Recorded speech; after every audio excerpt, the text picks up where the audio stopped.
Edino image toko mona sitoyo Panja sango ya Congo ayo Panja sango ya Congo Edino image Panja sitoyo Panja sango ya Congo émission kitoko yeko talama Panja sango ya Congo émission munene na kati ya Congo ozo pesi la masolo ya solo donc biso nyonso sima nango 999 Panja sango ya Congo Edino image Edino Panja sango ya Congo bana Paris bana Londres bana Belgique bana Hollande bana Suisse bana Canada bana partout Panja sango ya Congo Edino image bolanda yango po yango ezana makambo ya solo eutaka na source Edino image papa Edino image ye azwaka tina source ata fin fond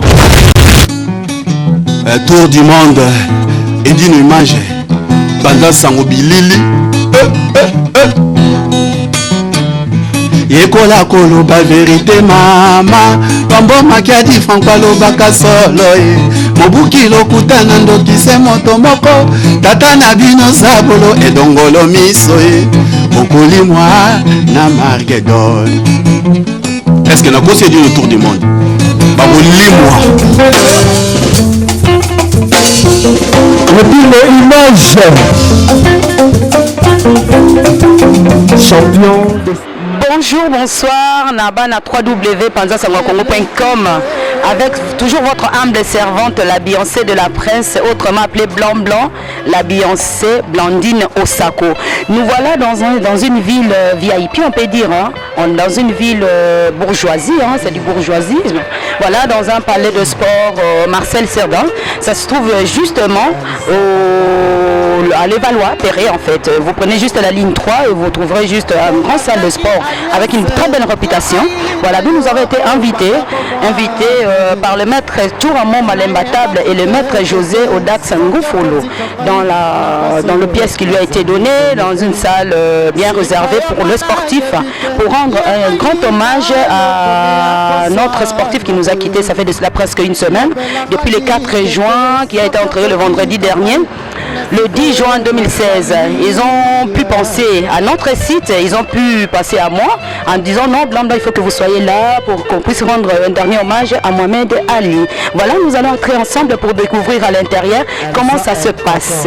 Naebi Kelisolo, c'est ici déjà François Lama, et c'est ici déjà Spadjari Tembo, Emerance Kabango, on est tous dans le banc. Merci. Nesikoyo nazali boyengo sikoyo ngana yebite yangai na yo ekomi akowela boyo lobelanga di tete soki akotika ngai nesikoyo nazali alligator ye tete bolingo ekamoni ye pena liwa yanga na yo ya makila.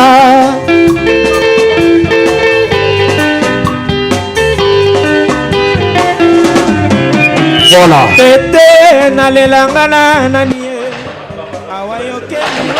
Voilà, comme vous venez de le remarquer tout de suite, c'est très cher internet sur www.panzasangokongo.com, accompagné de la Beyoncé, Pembe na Pembe, autrement appelé Blandine Osako. Voilà, toujours tous la vitesse, babi, www.panzasangokongo.com, il y a Blanc Blanc, il y a Beyoncé, accompagné de Eldino Image. On a été invités, voilà, nous venons d'entrer dans la salle et on découvre ensemble une grande salle hein, qui est prise en charge carrément par notre vieux qui est un ancien dans le boxe, c'est puis un champion qui a Nakati à Kinshasa dans le monde entier. Bien Nabiso José Odax Ngoufolo. Voilà, j'ai un réel plaisir et au comme Nakati à salle nae pour donc découvrir maître Touramoma et j'ai vu aussi le maître Mondo et j'ai vu aussi notre Ali quoi.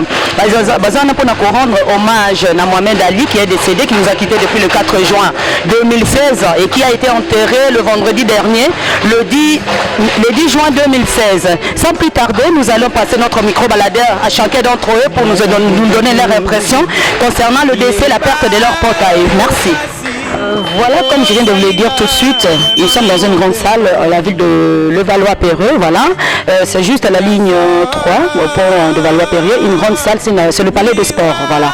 Et donc nous avons été invités sur notre site www.panzasangwakongo.com de la part de notre vieux, un ancien dans le box, qui est au jour d'aujourd'hui un grand entraîneur, voilà, mais le vieux José Odax Ngoufoulou. Voilà, bonsoir vieux. Bonsoir. Comment vous allez? Pas trop mal pour un vieux. Ça va, il est en forme là, ça y est quoi. Être entraîneur en même temps un ancien sportif dans le boxe, ça veut dire que forme les hommes à casser. Bien, nous sommes invités, nous avons été invités par Maître Turamomba, Maître Mondo et notre allié d'Afrique en fait. Voilà, pour rendre hommage à l'un des plus grands boxeurs en fait, qui nous a quittés depuis le 4 juin 2016 et il a été enterré le vendredi dernier 2016. Qu'est-ce que vous pouvez nous en dire un peu plus concernant la vie, le parcours de ce boxeur? C'est un grand monsieur, c'est un grand monsieur. Alors ce monsieur-là, finalement, il n'y a plus grand chose à dire parce qu'on a tout dit. On a tout dit sur lui, les médias ont dit tout sur lui. Et depuis que ce gars-là a fait la boxe, on l'a fait connaître, il s'est fait connaître. Il nous a appris beaucoup de choses. C'est ce qui nous reste à nous. C'est lui qui nous a appris aux boxeurs à gagner de l'argent avec leur sport. Avant, on prenait des boxeurs pour des gens qui n'avaient rien à la tête, qui tout dans les muscles.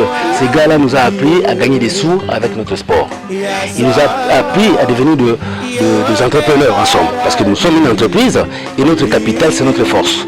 Et lui, il nous a appris à gagner des sous avec notre force.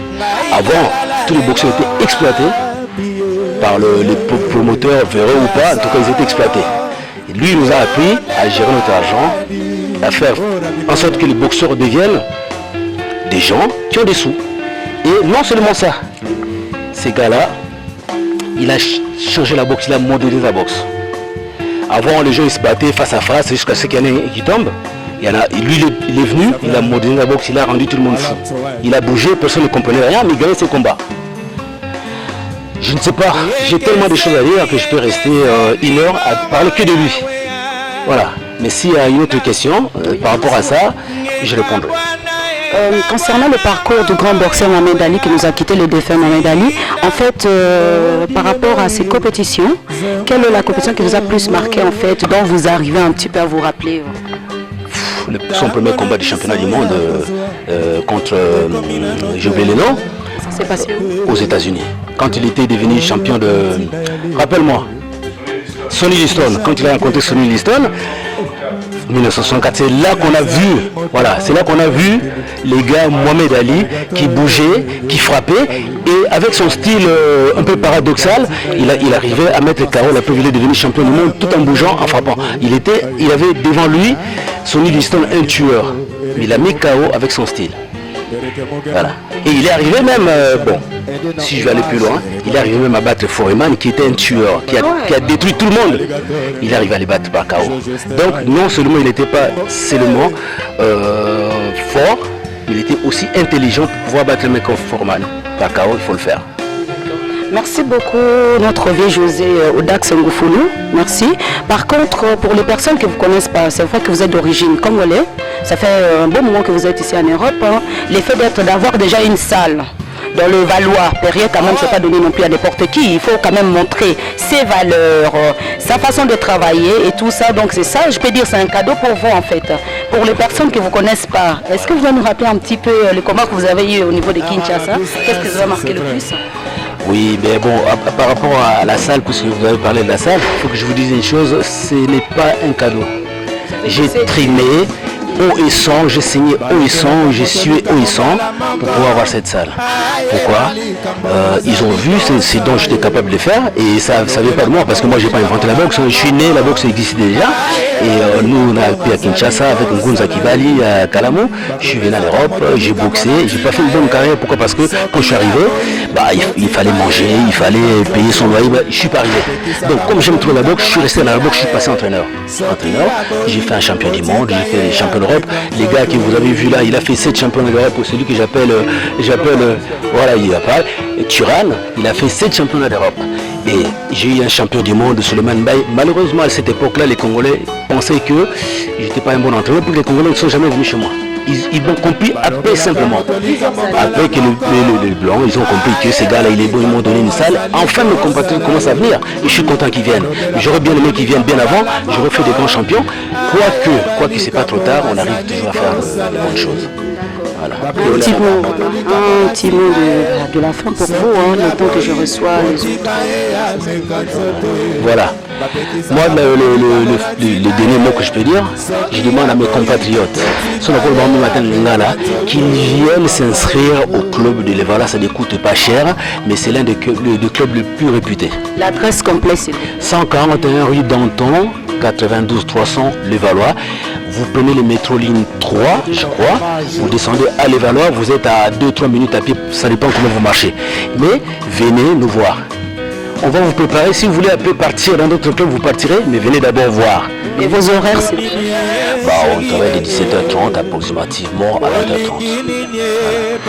Un grand merci de la part de www.panzasangwakongo.com. Monsieur Joseph, merci beaucoup. Bote, papa, merci. Alors, on continue toujours à rendre un grand hommage au grand boxeur sportif qui nous a quittés depuis le 4 juin. Voilà, et grâce aussi à Maître Choramon, c'est pour ça www.panzasangwakongo, y compris accompagné de la Beyoncé de la presse, comme on dit toujours, Blanc, Blandino Sako. Voilà, on te remercie énormément, Maître Choramomba. Bonsoir. Bonsoir. Yo, moi, je te présente Banakim, Bana monde entier, Internet. Bonsoir, Bolanda image Oyo, et pas Edino image. Naïbisa Bino déjà, Mokila sa Panza Sango, Tokomé Mamadikolo, Alola, Panza Sango, Azuli Susu. Ange Mouaouti, il y a mystique, Botala.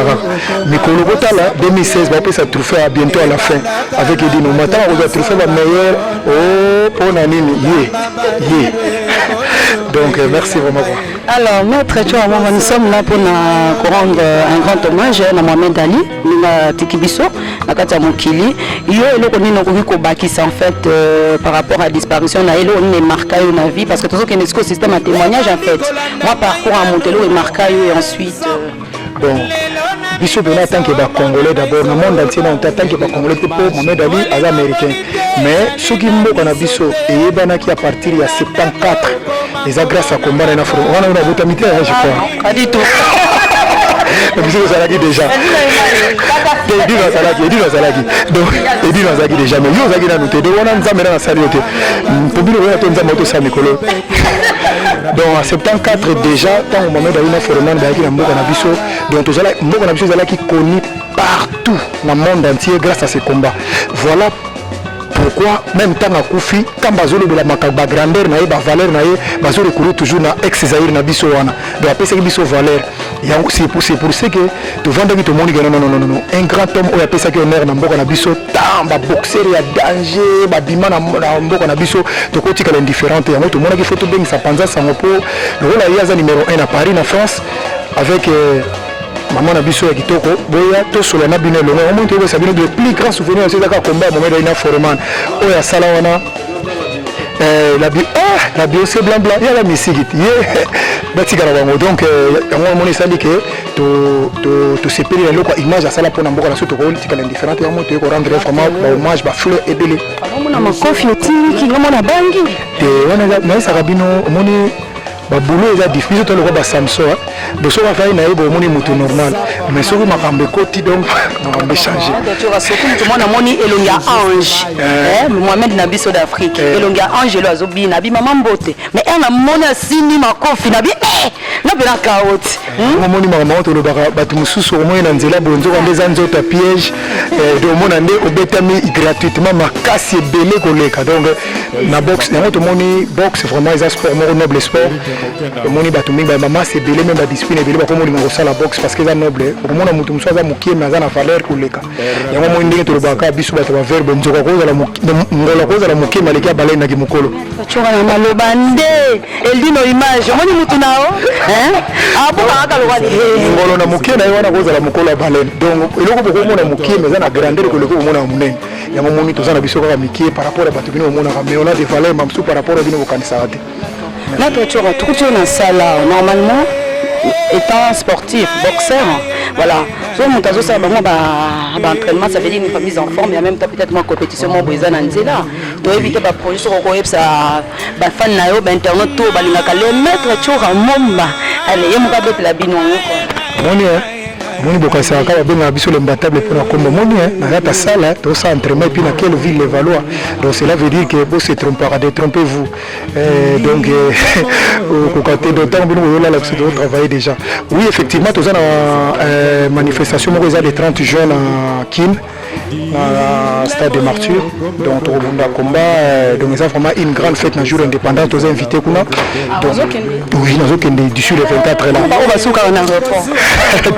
Tout ça polémique était là sportif moi les sportifs à niveau même si yo comme ça on dirait place aux alawano aux bongoté donc nous ba catégorie no place nous ala ça là bien tous ça biso ba extraordinaire mais on a une certaine valeur oh même sous yo ignorera ngo ala nango déjà omoni Chine est la grande puissance atoke kuna teme et au pays c'est la grande puissance d'ailleurs que a besoin de Merci beaucoup, comprenez l'ambiance. Babi, tous en Katia Sel, Babi, contexte échangé, environnement échangé. Tous en Katia ville, il y a les Valois, ville de Valois, Perret en fait. Grande salle de sportive, dans Katia ville de Valois. Donc, veut dire que non, bisous au Kotaka Kotaka, Panza Sangoza international, Panza Sangoza limitif, TKO, Bavana Kota Bolaksa document, pour bisous passer partout. Elle dit nos images. Merci, tout continuer dans bisous, na Mohamed Ali d'Afrique. Il y a tellement le grand sportif à Tikibiso habité là pendant ce qu'on a une la biso il y a africain oh mon quartier Pembe ah mon a les Valois va passer là-bas on ring à 5 minutes bonsoir maman boni quand on kuti biso ndeka bolingaka entraînement ezali bien moni makamona le baki bota les longues ya Angelou mais bon zoa ma coffee non on a regretté vie la vie ya boye zala les titres vont me aller balembe donc les gars va bien un champion qui fait un bon Mohamed Ali d'Afrique donc merci à comment on a bien tout ça la moyenne image à Mohamed Ali c'est un grand homme un grand champion que son âme repose en paix Azam moto apesi bato ebele lingi sport comprendre bon quand on le vit maman ne boye beaucoup de sur na musala bato mingi makasa nde to yaka to tout à kwanga to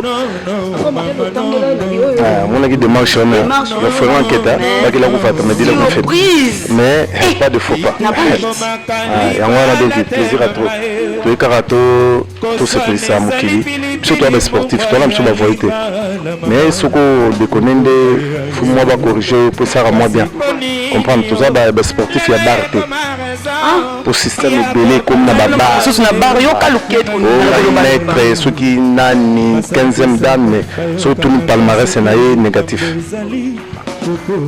biso tozala tabongote ngaso biso soto pesi ba palmarès na msoya musala salaka au fond la monoro ba non c'est pas vrai mais tozala bato ya kolobate po bayebi po bayebi pété ba ça les forces ouais royeba bomanga na sepeli na boyo tala biso eza pemba libosote eza pe sukate fubora moi mingi po parce que ça a tourné dans moi les camons ba musicien po bolandara mingi ba musicien oui ba bande qu'on a biso mais faut botala rapper biso botala rapper biso tombe la drapeau ya mboka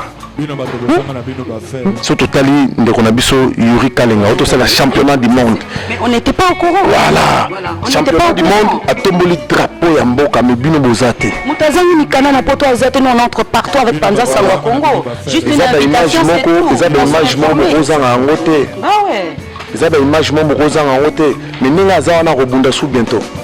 Le football s'est préparé encore en conséquence que je rappelle le contact il y a sportif nabino judo, boxe, karaté, foot, catch, lutte, tout. Je rappelle le contact nabino. Tout il y a bar baza moi mingi, il y a solo baza moké. Mais bolanda oya bar te. Ale tabamingi na kwanga na buluman zengele otenga mettre baniko tombola bato kiliki. Voilà maman, biso toza ba congolais, tolingi tozala na respect na bandeko na biso. Ndeko na yo ameli mwa bière moke, ale mwa pilipili oka mwa bien te, yo mbala moko ale.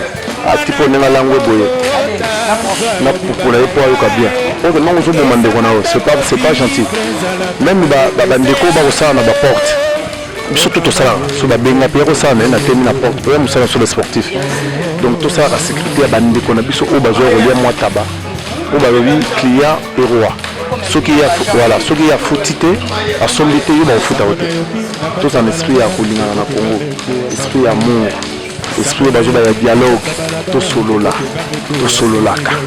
tout ka ba esprit otetete biso to lingi o bunda to yi to kotala to commission de tingana na 40 combats professionnels donc naza boxer ya libulu manzangete yo mon système ango donc naza libulu boxer voilà vous comprenez donc tout ça on n'est pas de voyous mais vraiment na ba sportif nous c'est un boka tous les sports confondus tous en respect dans des conditions pour banque on a besoin comme ça sur la combat il y a un plat et il y a soit ça qui mauvais soit on beta bat na balabala ndé bat royate mais to soutenir moi na mai mais si il tête to soutenir encore parce que monde de gilita zo bunda auto ko bunda ba congolais bozo yate nga moko na bunda karaté bozo yate tchura mboma ko bunda bozo yate vous allez former parce que bino football ga biso bonde bo ba ke ba mise bo tikimba ba ina eh ba nguru ngwana ba benga bino nene ba benga te bino to landa ba ngoma ma to so la landa ba kala toza to ni makama toza ba chroniqueur na ba chroniqueuse ya bala bala kwa ngana Thompson Baza voilà biso ba blamba quand ningo lobe pa na bino ba sportif ba biso ba blamba moi on me cherche ya panza sangwe il est témoin de ça moi on me cherche oui il dit non loko mingi na loko mo trop tellement kamba liboso na l'équipe vraiment ça se peli vraiment tous na ini to lingana biso nyoso to lingana so ikombe zali boyaka bozubi lili bo soutenir bo tinyo na mboke kei ba ba tala o bazala kite ba monaka comprendre ce bozo yate bozo la sa biso musique mo le musique ba kanya wa mon que biso mo ba tout na force c'est à dire que to solo là to yokana nana robunda mutu wa robunda nana obunda champion monde azobunda bande ko boya gilita obunda lelo to kende to tseka poa parce que ko ganga to ganga na se na présence na biso tanga omona et ça respecte la force mo boy que tu peux photo beta mais bien ba to nga baza vraiment to rezo na son ozomena mettre les beaux le tika a robunda to ko tala mettre abeta bato mettre CD abeta bato mais to limi makambo te ko bobeta ko na balabala te donc boxe c'est ça discipline sport nous c'est ça discipline. Merci beaucoup. Merci beaucoup. Moi, Bambo, tu as 2-3 personnes. Bon, en tout cas, Bambo, tu peux avoir pour la Zali Kenge Bete. Mon dit Bambo, Revalier, Balemba. On va faire Bambo, tu pour un musicien. Comprendre? Là, on va boxeur, Mbote Karna sportif, Maman Bana Mbote Belé. Yo Yebi. Stevie, Chamelia. Tala papa Roubeta Nicolo, deux fois, t'es Boumaye. Mohamed Ali d'Afrique. Yes. Merci. Maître Chouara, comment clôturer? C'est moi, Lilo Bassou Keza. Non, Lilo Bassou Keza, nous on a fait une grande association. Et ça ici, sportif, il y a Paris, il y a Belgique, il y a plein d'autres qui foutent en Belgique. Mais il s'est retrouvé ici, tous en abattement, surtout aussi en abattement sous Baya. Au Moni, l'union fait la force. Même Nzambe à Zakegoïste, Nzambe le va faisons l'homme parce qu'il dit à cause ça on a salango. Mais il a dit faisons parce que Baraki est bien mon idée une image. À cause ça on va ramener si on habite, il faut de la bino sirène. Ah je m'en vais bien ça le corps va ça la va se compléter. Donc c'est ça les autres salles.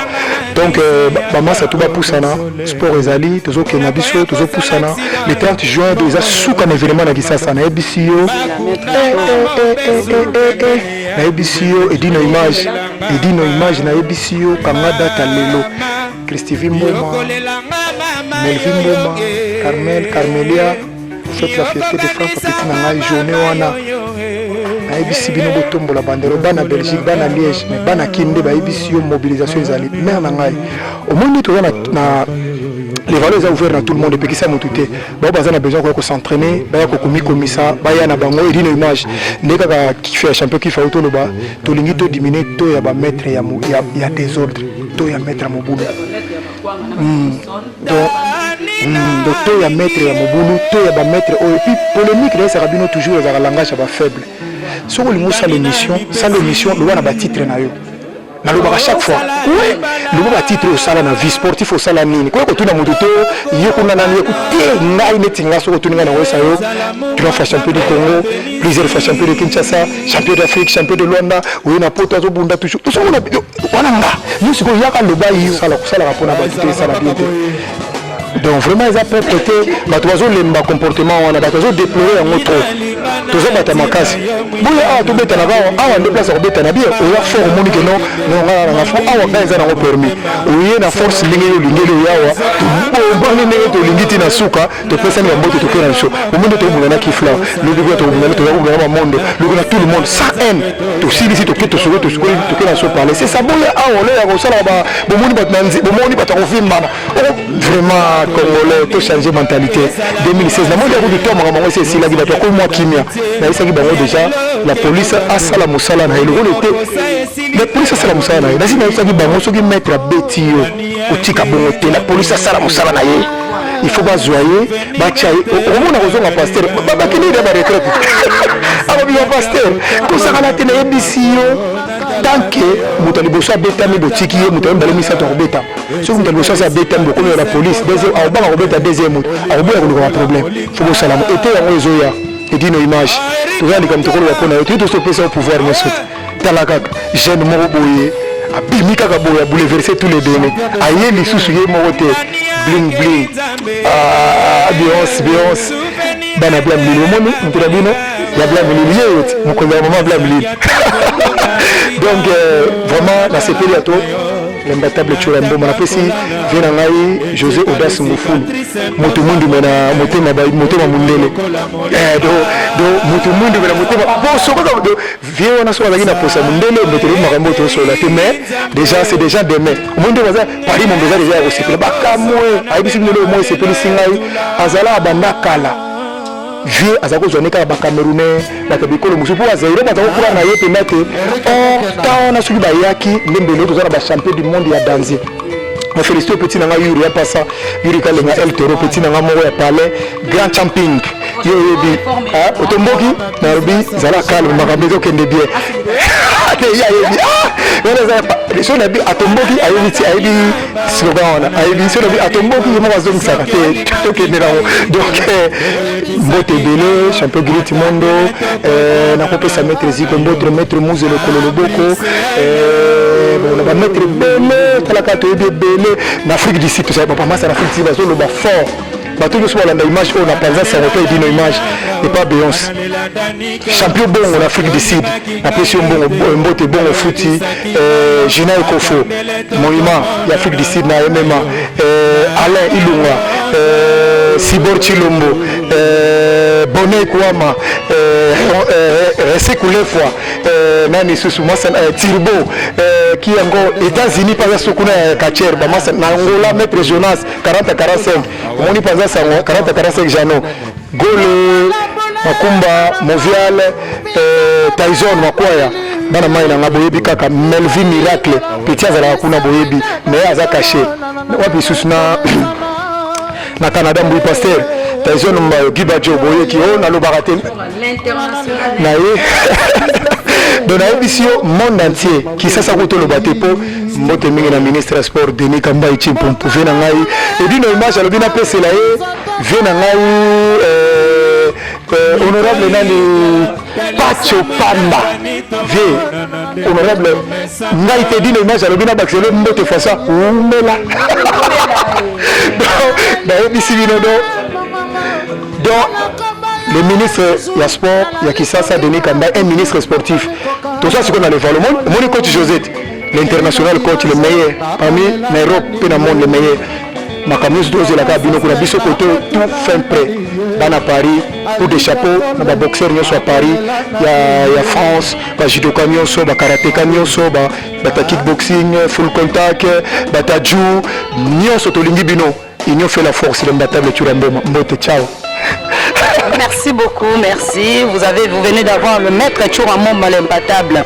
Voilà, vous venez de le voir là, Babi système à Mikolo, maître Turamoma. Tu l'as tiré dans le gars, maître Turamoma. Quand tu es dans le beau comment Babi Bana ya Paris, Bana Londres, Bana Allemagne, et d'une image Panza Sango. Yeyo, international. Yes. Wabani. Sasa polo basusu. Momoni. Ozomona. Ozomona biro moko. No basusu. Boka mama, boka ya bango. Boka. Tous les chroniqueurs. Boki, boko yoka. Maboko mabe, ozomona. Mama la ngao, c'est ça. Quand tu José Moufoulou makamiozo lukala mboko ya France oyo. Ozomona. Mama na ngaye. Adi no image. Maman. Le maître de Moi voici ma carte pour examiner. Ça. Maman na ngaye. Maman Nicolo. Danger. Entraîné par les bâtards. Ouais. Yo chroniqueur, yo chroniqueuse. Donc on a une soirée, donc on a parlé de sport. Na minute sport, ils ont maboka panza sango, maboka blamba. Yemoko le coach, il est présent. Boya, j'arrive. Ah, ça la beauté plastique. Ok, merci. Maman n'a pas eu. Bolani. Oui. Maman n'a pas bolani. Balani. Na ebisi bino blanda. Inch'Allah, c'est le Ramadan. Hein? Comment nous dit non? Et dis-nous, yo nous va faire hein. Merci beaucoup à notre vieux José. Merci. Merci. Voilà donc, comme vous venez de le voir, merci à tout le monde. Merci à l'impactable Turamoma, le maître du monde. Merci à tous les fans. Au Balinga Blanc Blanc, nous Moni, système à Makofi. Bambote Belé, Nalibotanga, Namalik Nana New York Lusana, François Laminguet Lama, et puis qui d'autre? Zaina mon envoiement, on a un système en haut, on a batala batchatch, tout comme on a masolo. Donc on est dans le bon quoi. Merci beaucoup, Naradjabou, Mokonza Matad. Merci et à très bientôt. Check. Et dis-nous image, tout comme on a cité yo. Panza sango ya Congo, yo. Panza sango ya Congo, et dis-nous image, panza cité yo. Panza sango ya Congo, émission kitoko yoko talama. Panza sango ya Congo, émission munene na kati ya Congo. Ozo pesi la masolo ya solo. Donc bisonya so simanango 999 Panza sango ya Congo et dis-nous image. Et dis-nous Panza sango ya Congo, bana Paris, bana Londres, bana Belgique, bana Hollande, bana Suisse, bana Canada, bana partout. Panza sango ya Congo, et dis-nous image, bolanda yango, po yango zana makambo ya solo, et utaka na source, et dis-nous image papa, et dis-nous image, ye aswaka, tina source, ata fin fond. Tour du monde, et dis-nous image, Panza sango bilili, yekola koloba vérité mama pambo makiadi franco alobaka solo mobuki lokutana ndokise moto moko tata na bino zabolo edongolo miso okolimwa na margedon. Est-ce que nakosi dit le tour du monde bakolimwa